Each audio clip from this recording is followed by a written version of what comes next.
May 27th, Bend, Oregon, Oxbow van conversion.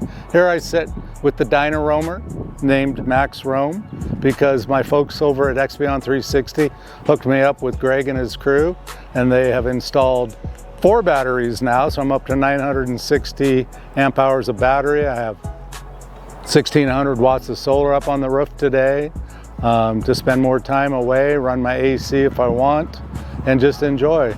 I've been truly blessed in life for a couple of reasons. Mostly my transplants, which I talk about all the time, but then the people we get to meet as we go through life. And Expion has gone above and beyond.